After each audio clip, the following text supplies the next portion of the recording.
All right, welcome on in, everyone. I'm just going to pause. Is it recording? It didn't say anything. Okay, we'll assume it's recording. All right, hello and welcome, everyone, to our very special keynote presentation here today for the ninth annual Women in Publishing Summit. Welcome and happy International Women's Day. It is such a pleasure to bring Lisa Carrington Firmin to you to inspire us and encourage us with her words. Lisa is a Latina writer, award-winning author, best-selling international co-author, poet, founder, entrepreneur, and Bronze Star decorated combat U.S. Air Force veteran, which I think means official badass, here in the house with us today. She is the author of Latina Warrior, published in 2023, an anthology of poems, prose, and art chronicling her journey in a deeply personal, sometimes humorous, intense, and explicit expression. She was honored with a Legacy Pioneer Award in her name by Shield of Sisters for her groundbreaking work to help educate and prevent military sexual trauma. As a female veteran, as an Air Force female veteran, I couldn't be more delighted to bring Lisa here in front of our community today. And thank you so much for being here and for sharing your wisdom. And at this point in time, I'm kicking it over to you. Okay, so I'm going to share my screen. And you can see my screen, correct? Someone let me know. Yes, ma'am. You're good to go. Got it. Okay, well, it's my pleasure to be here today with everybody. This is a community I wished I would have found several years ago, but I am so blessed to have found it today. I'm going to talk to you a little bit, kind of give you a peek into my journey and how I was able to take my traumatic experiences in my life and turn them into something positive and impactful, not only for me to help me heal, but to help other people. I think that's real important because my mission today is to help other people. I don't want them to suffer like I did. And so this presentation today will talk about my writing. We'll talk about community and collaboration, which are key to my kind of liberation, I guess, if you would say, being authentic. And it's kind of great that it matches up with your theme for the conference this year, the summit this year, Better Together. So I'm excited to talk to you. I do want to tell you that all the pictures that you're going to see in my presentation are real. None of them are photoshopped. So this picture right here on the front is me in an F-16. I was grateful to use a lot of the inventory, fly in a lot of the inventory the Air Force had, actually shoot a lot of their weapons. It was something I enjoyed doing. And I had a long career, and we'll talk more about that next. So let me move on. Go to the next slide. Okay, so this is what I will talk to you about. This is a picture of me in front of an M1 Abrams tank in the Sunni Triangle of Iraq. I was a commander in early 2004. I was the first full colonel that the Air Force brought in to build up an air base. So that was my job. So I'm standing in front of an M1 Abrams tank. And that was significant because I was there during the battle for Fallujah and the Marines needed those tanks. And I can tell you that how much pride I had standing on the tarmac next to the Marines every time a C-17 came in and unloaded one of these M1 Abrams tanks. So it was an amazing experience for us to do. So this is what I'll be talking to you about. So I'm always going to put a trigger warning because I'm going to keep it real. I'm going to talk to you about some things that happened, what I experienced, but I want you to know that the resilience in me is the most powerful thing that I have. So I'm at a good place in my life, and I want to share what I've gone through so I can help other people. So if some of you are triggered by maybe something I say about combat, about PTSD, about military sexual trauma, I apologize up front, but these are some key resources that you can find to help you. So I think it's important that as I talk to you about my experiences, that I share with you some perspective. And perspective is important for the early years of my life. I am the first one in my family to get a college degree. My parents were not able to finish high school. My mother had to drop out when she was young and raise the family. Her youngest sibling was only a year old, and she had to work and raise the family. And then my father ended up getting a GED to join the Navy and then the Air Force. So I come from a line of military family. I would call myself a legacy.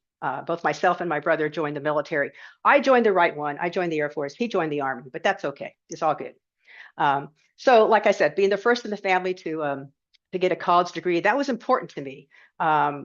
These pictures are all real. I started school in Japan. I was a little girl, lived all over the world. I call it a globe-trotter existence. So I was living in Panama when my father had a stroke. And he happened to be in the United States. He happened to be in Texas. So he was cared for at a large military hospital in San Antonio. And our family was in Panama. So months later, we just walked out of our house and came to the United States because my father had been very ill in the hospital. So I moved the middle of my freshman year and in high school. And you guys know high school can be brutal. So moving in my middle of my freshman year to a high school in San Antonio, Texas, is the first time I really experienced discrimination. Growing up, I experienced discrimination, rank discrimination. I am an enlisted man's daughter.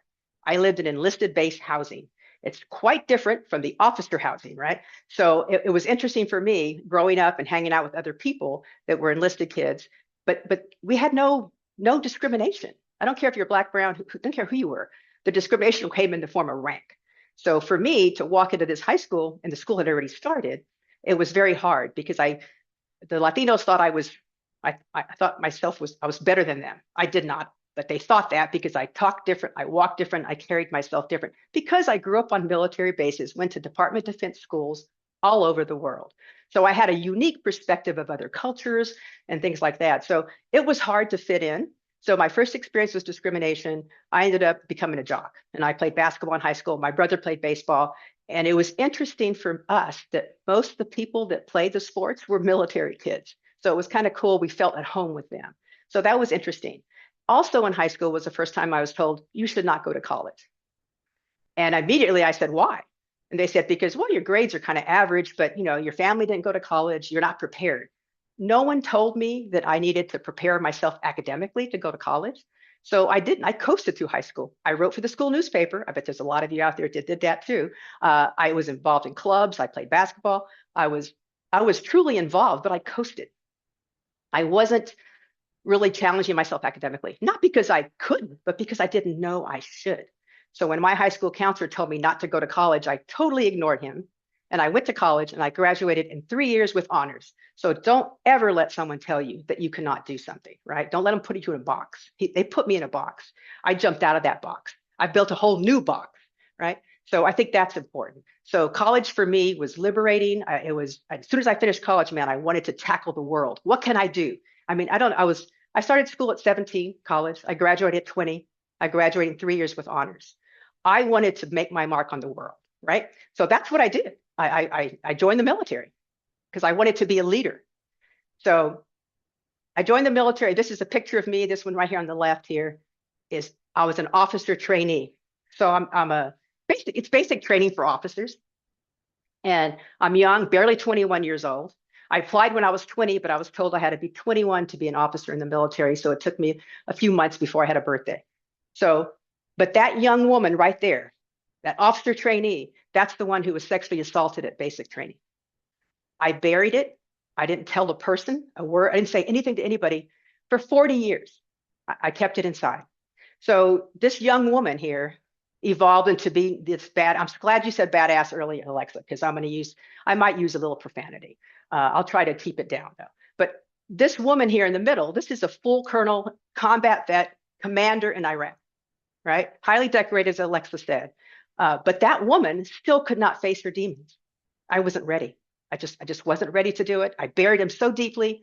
I forgot that I had been sexually assaulted because I buried it so deeply. I am the queen of compartmentalization. And I had to do that to survive. But I also, it helped me thrive. So the woman on the right here, this woman is the woman who finally confronted her demons, right? And I did that in late 2020, early 2021. It was just time for me to do it. So that was 10 years after I retired from the military, 40 years after my sexual assault.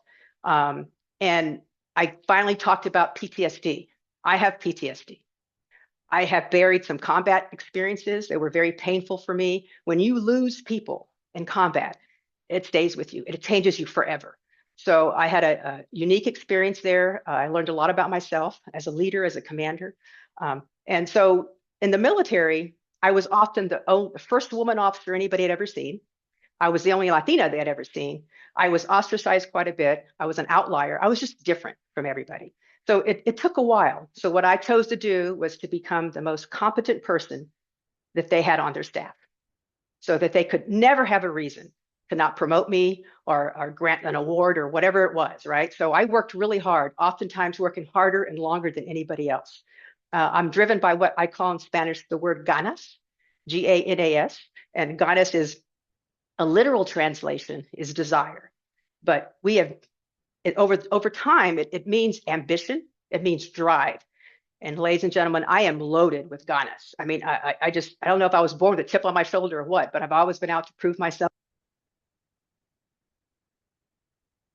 Anyway, so in late 2020, early 2021, I finally came to terms with what I had experienced. And why did I do that?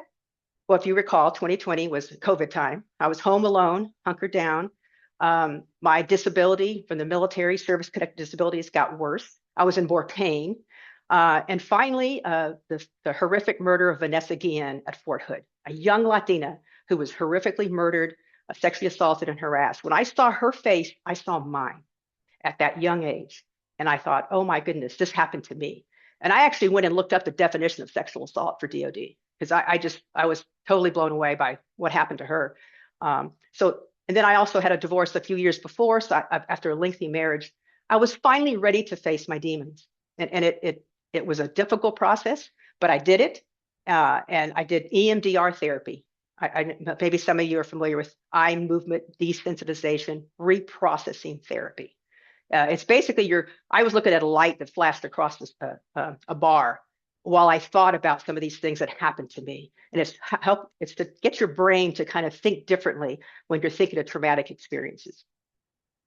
So it brings me to my first book that I wrote. And I have to tell you, I never thought I would write a book about military sexual trauma and reveal such intimate things about myself and other people. I thought my first book would be about leadership. Hey, I was a successful leader in the military, higher education. I'm the founder of the UT San Antonio Office of Veteran and Military Affairs Department and their Top Scholar program. I mean, I've been successful and as an author, as an entrepreneur. So I'm like, yeah, I'm going to write about leadership. Well, no, I felt called to write this book after that horrific murder of Vanessa Guillen. So what I did is I wrote an opinion piece, an op-ed, and probably a lot of you writers out there have written opinion pieces. And it was the first time I spoke about sexual assault. And I think I wrote something like, and the title of the piece was "The Military, Women Protecting the Military, but the Military Fails to Protect the Women." And then it was picked up. It was San Antonio Express newspaper op-ed. It was picked up by Military Times virtually. So it kind of went all over the place. I started getting people writing me, calling me, emailing me, starting to share their stories of their own sexual assault, their own discrimination, their own harassment.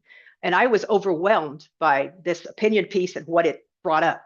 So I said, okay, what can I do? Well, I can write. So why don't I write a book about my experiences, and then I can write the experiences of other people too. And I know a lot of people, especially when I was in higher ed, will write an abstract. And we'll say, we're going to write a research or a book about this. If you're interested, contact us and blah, blah, blah, right? So I wrote a one-page abstract about the book that I was going to write. And I never sent it out because so many people contacted me. It was amazing to me how many people were interested and wanted to share their stories. They figured, I think I opened up, Vanessa Guillen's murder opened up a huge avalanche of a lot of us coming forward and talking. And I think by me offering a safe space to talk about this, people resonated with that. One of the first people to contact me was the woman that's right here on the top left. She was a grunt who served in Vietnam, and she hadn't spoken about her experiences in 50 years. Of course, I hadn't spoken in 40 years. So chronologically, it goes all the way around to, this is the oldest person in the book in her 70s, the youngest in her 20s. This silhouette here represents two active duty women who I did not reveal their names. I used pseudonyms because I wanted to protect them and make sure they weren't retaliated against. But every one of these individuals means something to me. Their stories were powerful.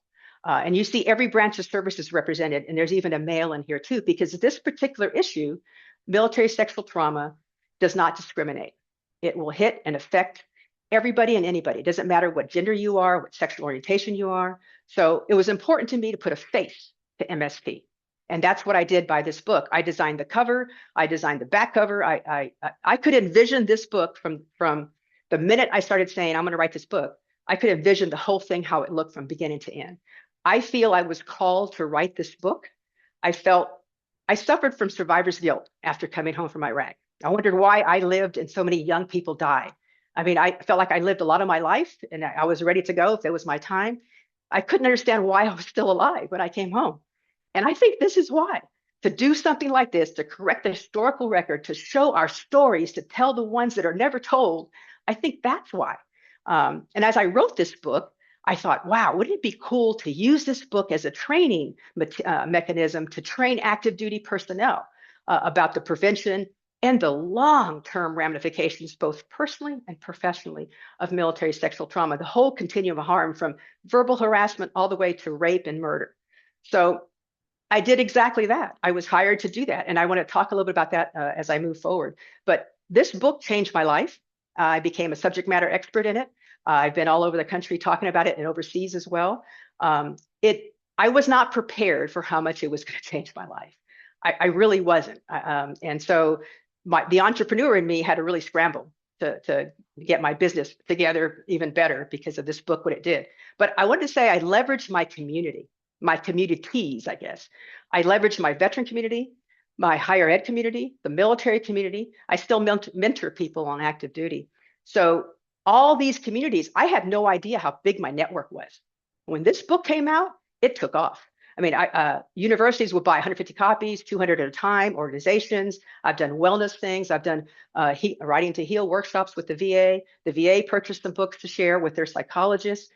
It's been amazing to me what this book has done in my life. Again, I never thought I'd write about something so personal. I even wrote about feminine hygiene in combat. Nothing was off the table. I really wanted you to know what it was like to be where I was at and to experience what I did. So I hope you can check it out. The book won an award from the Military Writers Society of America, silver medal. That totally blew me away. I didn't expect that. I thought, hey, I'm writing something maybe a little controversial, how it's going to be, how people are going to react to it. I have to tell you that I interviewed several publishers before I chose the publisher I work with, small hybrid publisher out of Seattle, Blue Ear Books. One publisher I interviewed was a larger, and I interviewed them because it has to be a mutual relationship between a publisher and a writer, an author. So this larger publishing company did not want to publish my book. They thought I was going to disparage the military. I said, well, you obviously haven't read the manuscript.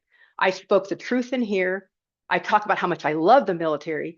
I just do not want anyone to suffer anymore for serving their country by their own brothers and sisters and by the institution that's supposed to protect them and that they're laying their life on the line for. So that didn't work out with that publisher. And then the third publisher I interviewed was the right one. He was like a social justice warrior out of Seattle. Ethan Casey's his name. He's published all my books, and I'm working on one with him right now. So I found someone who cared enough about what I was doing, and he became my biggest cheerleader. And that's important. That collaboration is so important. You do not want to work with people that don't appreciate your work or can't act as force multipliers for your work, right? So I think that's important. All right. So writing this book was a masterclass in trauma for me. I kept absorbing other people's trauma as I interviewed them. I had to go to my EMDR therapist and say, okay, today, time out. I don't want to do EMDR. I want you to tell me how you don't absorb my trauma. And I learned how to set boundaries. And that has helped me to this day. And I think that's important for us to do. So how did I move beyond all this pain? I mean, I could have wallowed in my pain. I could have just stayed in my house and not ever left again. Because when I was writing that book, I was so full of rage. I was so angry at what continues to happen in our country and in our military. But I have to tell you, that community really came up for me. They were there. Doors started opening. Again, I felt called to do this. I actually feel that the Lord kept me alive to do this. And doors just kept opening. Authors, I would contact authors I didn't even know. They were military authors, and I asked for advice. They gave me advice. People put me with their agents. It was an amazing community that stood up and helped me. I was just blown away by that. But I really think because I kept it real, I was authentic, that people resonate with that. So I learned a lot, and I learned how important my network was, how important being a storyteller was. I mean, there's anyway. So let me move on because I really want to get this done. This is something that I've written because I told you it was a master class in writing about trauma. But I have learned that with everything I write, especially when I'm writing about trauma, that it's really helped me. And when I listen to other people talk about their experiences, I'm able to provide more guidance and advice now because I did the work. And it was brutally hard. It very was hard to face that. I'm not going to read that to you, but okay. So this book is called Latino Warrior, Guerrera Latina in Spanish. I did write the title poem in English and in Spanish. And the first part of the book has a lot of Spanglish in it because I told you I'm going to keep it real. I kept it real. This is how I talk. I throw Spanish in there. Sometimes I throw bad words in there. And some of these poems have that in there. But that's important to me to keep it real.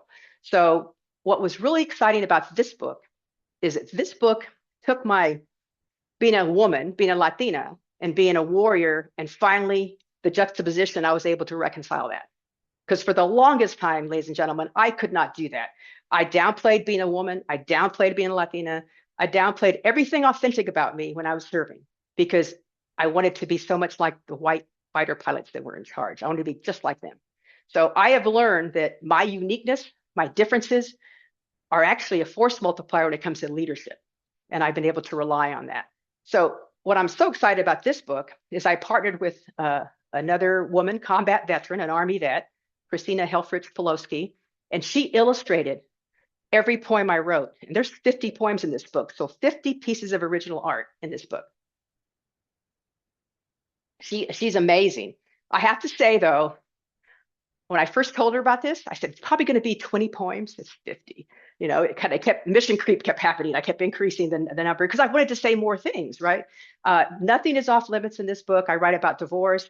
That poem is called The Death of a Wife. And I talk about that.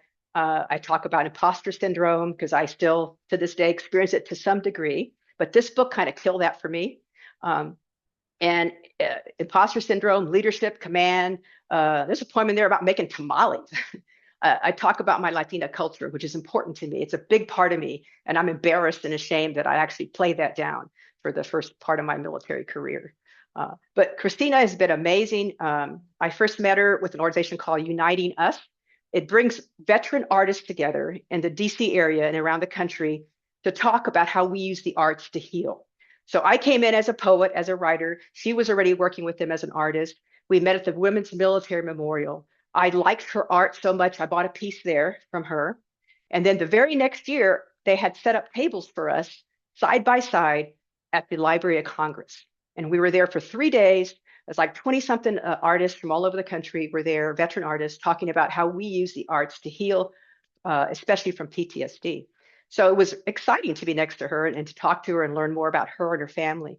And at one point she said, Lisa, can I take a couple of your poems and can I illustrate them? I'm curating an art exhibit outside Chicago, and I think it'd be really cool. I said, sure, go ahead. I had no idea what she was going to do. When I saw what she could do, how she could take my art, my words, and create an amazing piece of art from that, how she interpreted it, I said, oh, would you be interested in working with me on this book? And that's how our partnership came. And we do have several business agreements. And so we call our business together the collaborative power of the arts. And we do say this a lot. It's a unique blueprint for healing, empowerment, and authenticity. We had no idea that this book, that these poems, this art, we have a section in the book called Reflections, where I talk as a poet, she talks as an artist about what we did. It gives you a peek into our creative minds, which, by the way, my publisher didn't want to put in the book, and then I talked him into it, and that's been the best part of the book. So it's kind of cool. But we've done sessions with incarcerated vets, and there, by the grace of God, go I. You know, it could have been me or her that were in jail for either alcohol, DUI, drugs, or something like that, because both of us after combat we struggled, right, until we got help. So working together with her on this has been an amazing thing. I can't tell you how powerful this collaboration is. So we have business agreements on the art in the book, on the poetry in the book, on any merchandise. I trademarked the title of the book, Latino Warrior, and I own the trademark. So we have Latino Warrior shirts, socks, all kinds of things. I partner with another woman vet, Army vet, and she has a sock company, and she made me some Latina warrior socks, which are cool. So I went down a whole rabbit trail of merchandise, which I probably shouldn't have done as an entrepreneur. I kind of spread myself too thin, but it just was exciting. It was so exciting for me. So, all right. So the most important thing on this slide is the very top part. Vulnerability equals empowerment. I had no idea. I was raised in the military to believe that being vulnerable, asking for help is a weakness. So I never did. I just sucked it up. We call it a lot. Alexa will know, embrace the suck, right? So we just sucked it up. So it was hard for me to be vulnerable. That first op-ed I told you I wrote, I shared it with some of my combat vet buddies. And you know what they told me? They said, ma'am, we're going to need some time to process this because we have never seen you vulnerable. You're this badass colonel. And we cannot believe that this happened to you and that you're saying these things, right? So it took a while for those around me, but that tells you how good some of us are at compartmentalization and bearing shit that's really hard, right? So I'm here to tell you, by showing my vulnerability, I have become so powerful in helping myself and other people. So do not be afraid to be vulnerable, to show your authenticity. I think people crave us to be authentic, right? And for us, especially as writers and publishers, we need to capture our stories, especially those that aren't widely shared. So I basically own my narrative, and I turned all this pain into something positive. And I'm so excited. This picture down here in the middle is me at the UK. I was hired to go there, and I'm talking to 400 active duty personnel, and I did small training sessions. I created case studies from the book, from Stories from the Front, right? And I use those to help educate people. I think that's important. It was just exciting for me to be able to do this. I'm actually going to read to you an excerpt from this book. And it's about sexual assault. So I'm just going to tell you that up front. I heard him before I saw him. I distinctly remember dreading the sound of the military taps he wore on his boots. Lots of military drill and training instructors wore them, supposedly to keep the heels from wearing out too soon. Really, it was to intimidate us. When I heard the tap, tap, tap of his every step, I knew he was getting closer to me. My reaction was Pavlovian. Anticipating his arrival brought such emotion and physical reactions. There was absolute quiet. Then there was his tap, tap, tap. As soon as I heard the tap or saw him, I tensed up. My jaw clenched. I became like stone. Was he coming in as a friend or a foe? Would he be coming in his official status to inspect my room, to discuss something military related like physical training, marching, small arms training? Or would he be coming to satisfy some strange obsession he had with me? Why had he sought me out? I asked myself this over and over again. I wasn't the weak one in the herd, but I became a conquest to be sought out and conquered by this predator. I was his prey, his trophy. None of these thoughts ultimately mattered as to why I was singled out. But to me, back then, they consumed me. What was so difficult about going through this very intense training while trying to keep him away from me was that to get through, I had to stand out. I already had 3 strikes against me. I was young. I was the youngest one of the whole cohort. I was a woman, and I was a Latina. I was being reminded of this lack of conformity, being different every day. So I wanted to share that little piece with you. And this is some of the stuff I shared with these individuals as I went to the UK and DC, different places, different conferences, helping people with military sexual trauma, discussing it, educating them, putting a face on it, and talking about prevention strategies, which are critical.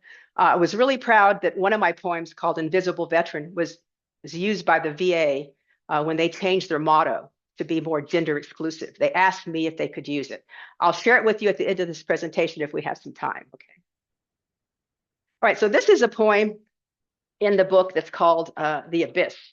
And this is the place, ladies and gentlemen, that I kept going into as I heard the trauma from other people. As I interviewed them and were writing about it, I kept falling back into the abyss. So for me, to save my sanity, while I wrote the first book, I started writing the second book, the poetry. So let me just read this to you. It's called The Abyss. I'm not going to read all of the poems to you today. I'll just read maybe some excerpts. But this one I think is important because this is placed right there in the middle where that black pitch void is. That's where our vets commit suicide. And I've been there and I've had to crawl my way out of it. So, okay, it is not a safe haven, more like an open chest wound that is bleeding out. You feel your very existence draining away. Facing demons of PTSD and MST thrust me into the abyss, the black hole of life, the fragile space between fully living and just existing. I cannot allow myself to stay here in the dark recesses of my splintered mind, where pain, fear, guilt, and shame lie. Intense memories of trauma drag me down even deeper. I cannot escape that seductive siren call from the pitch black void. It whispers just how much easier it would be to succumb. Trying to reconcile the past and the present with my future without losing myself permanently in the abyss must fight to break the hold it has on me. The war continues in my head, heart, and soul. Some battles I win, others the abyss screams it is the victor. Time will tell the final outcome.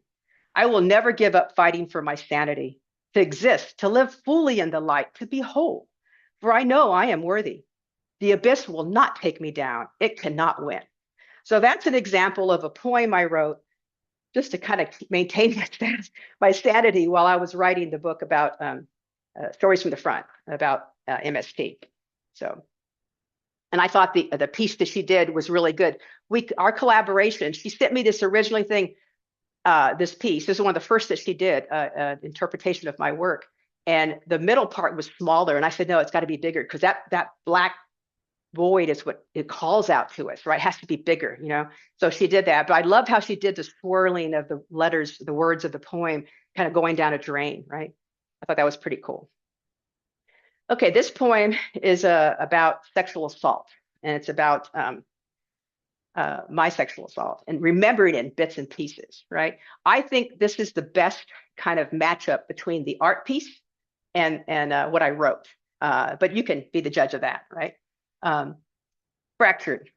I see fragments of my sexual assault, bits and pieces that are fleeting, memories floating loosely around in my head. It's like trying to watch a movie, a really old, brittle, Super 8mm one with so many splices and cuts. Simply impossible to watch from beginning to end. So many breaks, gaps, and broken seams. Cannot grasp the missing pieces. They slip through so easily, elusively obscure in my mind. What's left are fractured shards. I try hard to retain every twisted detail, but the blurred bits are never clear enough. I don't remember everything he did to me. It's scary not to know, not to recall each painful part. And it's even scarier that I might remember it all. To know each excruciating moment would break me. Being fractured keeps me whole. So I think that poem really captured what I was feeling, right? It was very difficult for me to write this particular poem, but I think she did a great job. The actual original art piece is a shadow box with pins, pearlized pins with each piece. And then the gemstones were for the femininity in me. I mean, she gets me, right? And what an amazing experience to have somebody, another artist, get you, another woman. We lift each other up. It's been an amazing experience for both of us. Okay, this one is called The Combat You. And it's about PTSD. It's about how you're forever changed after combat. I'm a totally different person than before I went. Her art piece is unique. It shows an inverted flag, no stars. It shows a woman who's a commander, and she took my command picture to do this kind of thing in Iraq. And this woman's melting. She's falling apart. She's not ever going to be the same person again, right? So I think she did a great job on this one as well. This one, I'm not going to read the whole thing to you. I'm just going to read. Are we doing good on time? I need to make sure that, okay, we're good. I'm just going to read to you like 3 of the middle stanzas. Death was everywhere. You couldn't escape it then and cannot now. You lived and breathed it. The sounds, smells, and sights are embedded into your brain. Can still hear the cries of those seized by fear in the night. The stench of burning flesh comes back with a simple barbecue with friends. Explosively intense sight of a truck blown up by a suicide bomber stuck in my head. These are what the you after in me lives and struggles with. Images resurface when least expected, stunning, taking me from what is to what was. Powerful memories compete with reality. And that's probably one of the most important things I can tell you about PTSD is that you never know when that's going to happen. I have had a PTSD flashback at an international airport where I thought we were under attack. We were not under attack, and I must have looked like some whacked out vet. That happened to me. I didn't tell a person about it. I didn't write about it until I wrote this book. And then in that book, it's called Save the Civilians. When I openly talk about this PTSD flashback, it scared me so much because I didn't know if it was going to happen to me again. And I can't tell you that fear that I lived with for a long time, but I no longer live in that kind of fear, but I did for a while.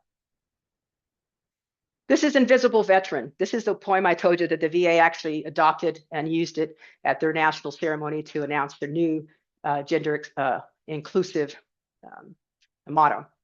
What I like about this, the art piece, that's not me. That's Christina. She's a red hair major, an Army, and she saw herself in this poem. Excuse me, I wrote the poem sitting in the VA outside in the clinic waiting for an appointment. I looked around the room and all I saw were pictures of men, white men in different uniforms, no women, no people of color. And I felt like, I'm just so tired of coming here and being treated like I don't belong, right? So I sat there and I wrote this poem on my phone. And I had no idea how impactful it was going to be to so many people, right? But I love that she interpreted it as that's her. She's invisible. And you can take the word woman in here as a woman veteran and put any subpopulation in there, So if we have time, and I think we do, I'm going to go ahead and I'll read you this one too, okay? All right. Do you see me? You look beyond me and speak as if I am not even here, but I am standing right in front of you. Do you see me? You acknowledge the male veteran next to me with your gratitude and respect, but you ignore my service and sacrifice. Do you see me? You assume I'm someone's wife, daughter, sister, mother, or grandmother, but I serve too. Do you see me? You revert to your default setting that only men are warriors, but I am a combat veteran who's also a woman. Do you see me? You downplay my contribution, unaware that women serve, but my sacrifice and valor were equal to or greater than some men. Do you see me? You force me to work at gaining your respect, but haven't I already earned that? Do you see me? You still fail to identify or recognize me. I wonder if it's deliberate or ignorance. But my invisibility as a woman vet speaks volumes. Are you listening? So thank you. That's the one the VA picked up and used for their motto, their gender inclusive more motto. This is my most recent project and my current book that I'm working on. And God bless you for all the chats you're putting in here. I'll look at them later. I haven't been able to see them now, but thank you so much for the feedback. I appreciate it. Amigas Rising, Lifting Others as We Climb is a book that I wrote a chapter for. And my chapter is all about mentorship and sponsorship. And I talked about doing that in higher ed and in the military. And I tell a lot of people that women are over-mentored and under-sponsored. And sponsorship is where it's at. We want to get the right promotions, get the right people, get in the right room, that kind of thing. So it's important that we talk about this stuff. And so I wrote about that. Deploying entrepreneurship, I'm so excited about this book. I'm excited to not be writing about trauma, actually. But Journeys of Veteran Business Owners, I interviewed 20 veterans, myself included, and I'm writing their stories. So it's 20 stories of veteran entrepreneurs. Some started their companies right after they got out of the military. Some started years later. Some filed bankruptcy and then had to start over again. There are real lived experiences, and I'm so happy to have every branch of service represented in there, even a coastie. So that's important to me. So that's my current work. I was going to hope to get that done by the end of this year, but it's not happening. So it's going to be next year. And I'll tell you why it's not happening. My first book, Stories from the Front, I wrote it in 10 and a half months. From the time I wrote it, interviewed people, published it, and got it out 10 and a half months. And most of you know that's unheard of. We as writers, that's hard to do. As publishers, it's very hard to do. And my publisher, when I told him that I wanted to release it on a specific date, he said, nah, you can't do that. That's too soon. And the date was the anniversary of Vanessa Guillen's murder. It was important to me to recognize that. And I said, no, I'm going to do it. And he goes, well, send me your first 3 chapters and we'll see. So I did. And he goes, okay, we can do it. I guess he thought, hey, I'm a decent writer, right? He wouldn't have to do that much editing. So it was important to me to release it and recognize her. And one of the biggest honors of my life was giving her sister and her family a copy of that book and telling her how much Vanessa Guillen's murder affected me. I'm going to get emotional here in a minute. Okay, so I'll leave you with some lessons that I've learned along the way, right? I have learned that we each heal in different ways. And I embrace non-traditional, alternative medicine, even plant medicine. I embrace whatever works for you, long as it's not harmful to you or other people. If I couldn't write, if I couldn't do what I do, I don't know where I'd be. I had to get it out of my head. So it's important to me. And I say creative expression can save a life. It has. I've talked to people that have told me that something I wrote saved them. And talk about heady stuff when that happens. People stop you on the street and say, hey, are you that author? I mean, first time someone did that to me, I'm like, is this guy a friend or foe? I mean, I was really scared. It turned out he was a friend and he had read my book. But it's interesting for me as someone who was very private to all of a sudden have my stuff out there, right? Um, but the collaboration, my force multiplier for sure. That's that third that book, Amigas Rising. That was all women telling their stories, and that was an amazing experience right there. So I can't tell you how important collaboration. I just can't talk about it. It's so important to us. And you will never know someone's journey. I say that a lot because no one knew what I went through because I hid it, you know. So we just need to be more judgment free, basically, and listen to people and believe us when we talk about this stuff. This is hard to talk about, right? Um, and I also learned in that first book that reaction to trauma can be so different for each person. One individual had chronic harassment, wasn't physically assaulted, chronic harassment, and internalized that just as strongly as someone in the book who was raped. So we don't know how we're going to react and how others are going to react. So we have to be careful how we do that. Also, being ready to face our trauma. It took me 40 years to talk about sexual assault. That's a long friggin' time, right? But what did that do to my body? You know, the trauma that I experienced, and I can connect now some service-connected disabilities directly to that sexual assault that I had no idea. I read a book called The Body Keeps the Score. I recommend it for everyone who's ever dealt with any kind of trauma. It's an outstanding book written by a physician. Support network community was vital. I could not do what I do without my community to help me. My communities, I say, because there's more than one. I stand here today and tell you I have PTSD, and it's okay.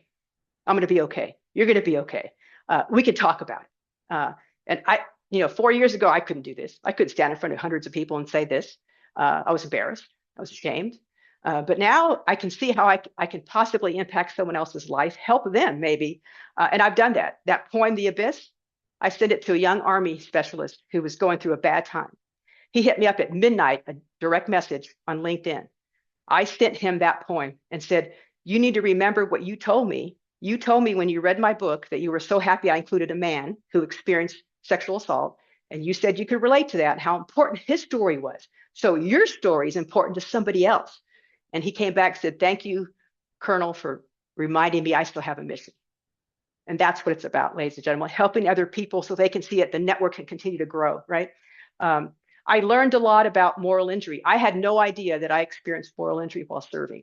I have partnered now in this book, Latina Warrior. The afterword is written by a psychologist who is an expert in moral injury.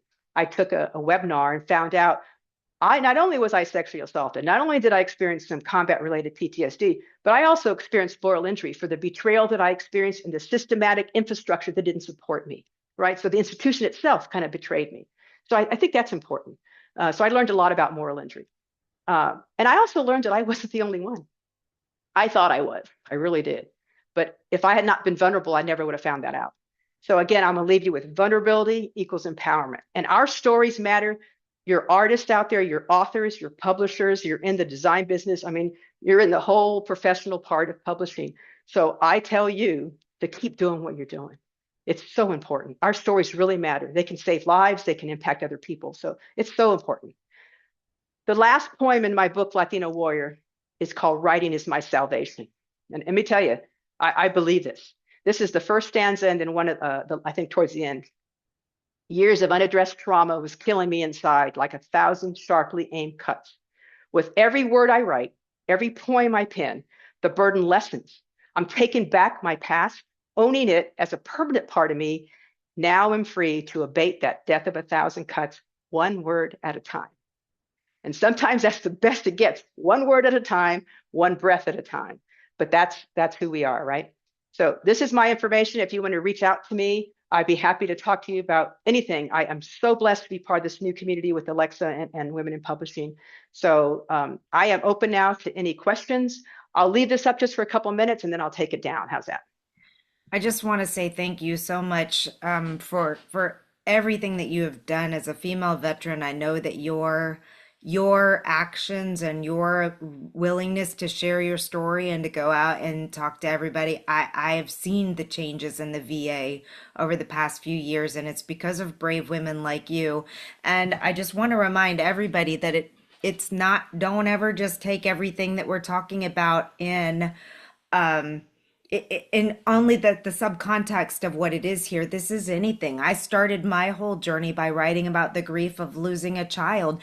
Grief, trauma, they span a lot of things. We all have powerful, important stories. We are all able to make an impact on the world if we're willing to share our stories and get out there and do that. So for you, I'm just so grateful to what you have done, and really, really you nailed two things that we want to always keep at the forefront here, and how important it is to collaborate and to work with other women in the big things that we're doing, and also how important our stories are and how much the world needs our voices.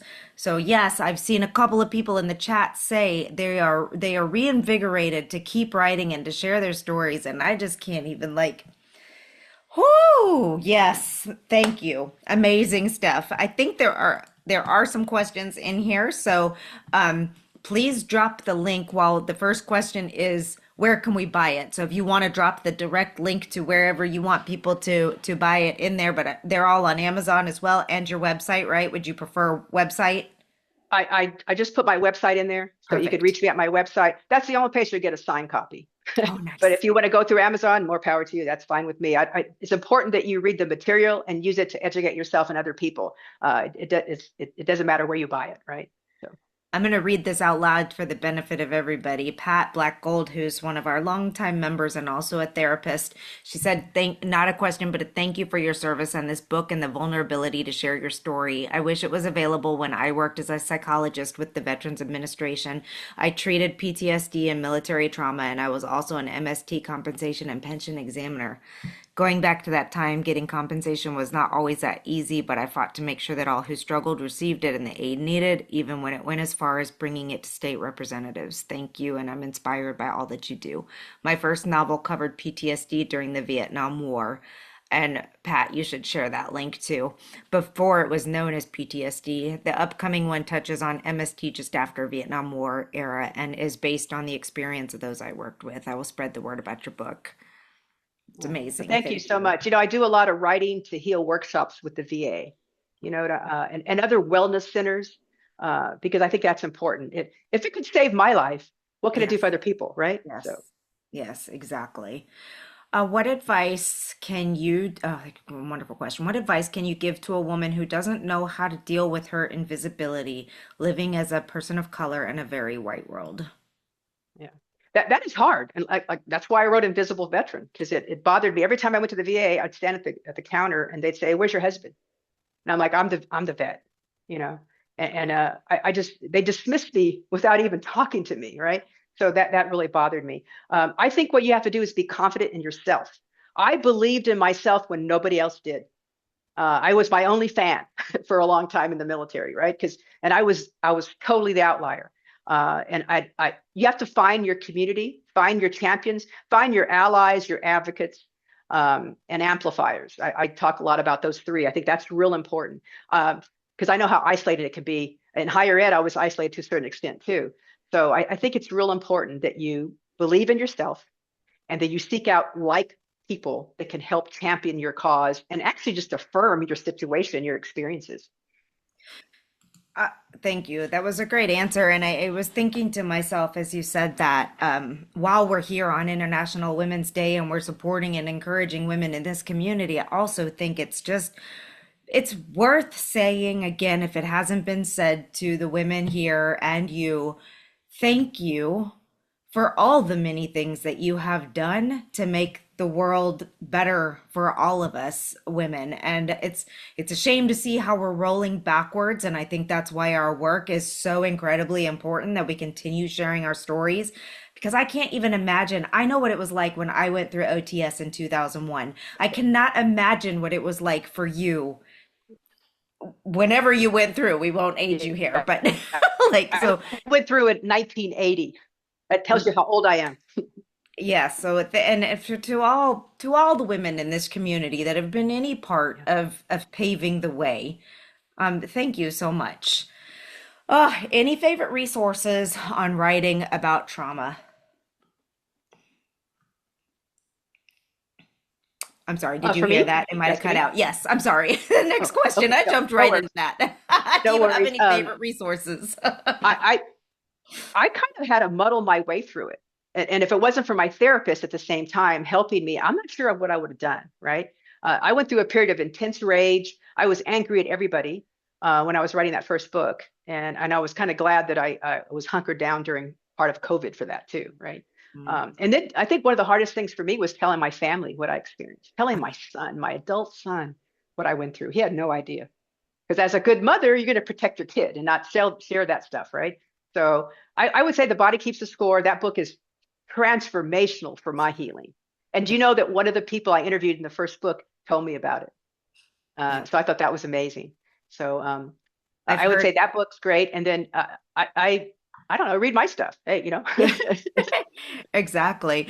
When I started writing, because I started writing to heal as well, I didn't know that at the time that that's what I was doing, but I know a couple of things were that your writing can re-trigger you. So if it's really, really, really difficult, step away and make sure you're getting professional help. But also, there is after I was diagnosed with PTSD, one of the therapies that they suggested to me that I politely declined was writing my story over and over and over and over again until you become desensitized. And we went in a different direction on my therapy because there were a lot of things and I couldn't just pick one part of the story, but that's something too. And I would say you can Google it, but get at the books that Lisa has are great, a great start. All right. What advice would you give to those who want to write and share their story regarding how do you know when you're ready to share versus how do you know that you need still time to heal because sharing will be more hurtful? Oh, Excellent question. yeah, I have to tell you that some of the stuff that I read today, I couldn't read initially. When that book was first written, I would break up. I'd start crying. And I'm like, I wrote this, but it still hadn't healed enough to be strong and be able to articulate what I really want to articulate. And now over some time, I've been able to do that. But it just, it's hard for me to explain, but I think writing and then the collaboration just that turbocharged my healing. And why wasn't I ready 40 years ago? Well, I wasn't. It took me a long time, and I'm grateful now because I have a platform. My higher ed platform, my military platform, and my entrepreneur platform. And so I'm using that now to help people. I served on 2 federal boards. I just got off the last one recently, but I with DoD and the VA. So no one can shut me up anymore. I will never compartmentalize this kind of stuff ever again. I will speak up, and lots of times they don't want me in the room because I'm going to tell it like it is. And let me tell you, the VA and the DoD, they actually listened to me when I talked, and because a lot of them were just too far removed from our experiences, right? So I just think get confidence in who you are and your experience. Your story is probably going to be vital to someone. You don't know who you're going to reach, you know and when. Yeah. I mean, when we share our stories, we give someone else permission to survive theirs. It's just so important to remember that. Oh, thank you. Okay, let's see. In speaking to Alexa's comment about things sliding backward and Lisa's comment about belief in yourself, and in the context of all of the laws being enacted in the US that seem aimed at erasing transgender folks, something that shocks me. Do you have any thoughts on battling against this discrimination? Yeah, I'm going to say use your pen, use your voice, right? I was actually on a DoD board, the inaugural board for diversity and inclusion. They finally got around to having this board, right? And then this new administration comes in and killed it. It took an act of Congress to create it, and it took an act of Congress to kill it again, right? But that's what happened. And I got a letter in the mail from the Department of Defense, from the Secretary of the Defense, that said, "Thank you, Colonel, but your service is no longer needed. We've been able to whatever, whatever." And it's just a bunch of BS. It's not a level playing field. It probably will never be a level playing field. But Oh that no. letter, Okay, we go. I'm actually half the board resigned from the board, knowing they were going to be killed in the board, right? But I didn't. I stayed on. I was one of the inaugural members, the last members, and I got fired. But I want to talk about why I got fired, right? Why this is still needed, why this kind of stuff, this work is still needed. So I think it's real important. So I'll probably write that article and then send it out as far as I can. I know I'm probably on some blacklist up in DC somewhere for the stuff I say and do, but if I can help somebody who's serving right now today, then I'm going to do it because they cannot speak up. I love it. I love it so much. Okay. Marilyn asks, how did you keep yourself safe by telling your stories, especially in the service? Let me see if I understand that question. You mean I don't as think I'm you talking? started, yeah, I don't think you No, started sharing your stories. I did not. I retired from the military in 2010. My first book was published in 2022. The first op-ed was 2021. So, but I go to active duty bases and I talk, and I give them so much credit for even bringing me in because I'm going to keep it real and tell you exactly. Matter of fact, when I was in the UK, I went to two United States Air Force military bases on Royal Air Force bases. They hired me. They brought me in, and so I told you the training sessions with small groups, and then I did large leadership presentations. When I was in a leadership presentation, one of the colonels in the room, fighter pilot, stood up and he started to kind of badger me a little bit about what I was doing, right? And that, basically he was questioning my credentials that I could talk about what I was talking about. And I looked him right in the eye and I probably embarrassed him, but I said, sir, today, just this morning, two of your young women on the flight line came up to me and were crying and telling me how they've been sexually harassed every day on your flight line. He had his head in the sand. And here's someone telling you, I just talked to your people. This is how they feel. And one of the young women said that she had brought it up multiple times. Her boss said, okay, I'll take care of it. Never did. She finally got transferred out of there and she's in a much safer work environment.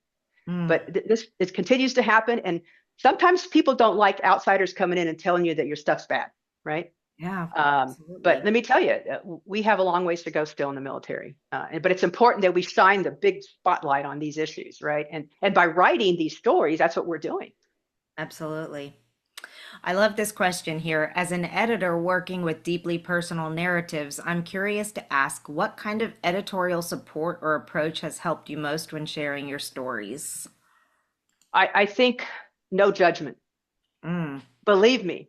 When I say this happened to me and it happened to 14 other people, believe us. Why on earth would we want to shine a spotlight on something that's going to be so devastating to us and affect us and our families, right? So many people don't believe us. So my editor, my publisher, he believed me from day one.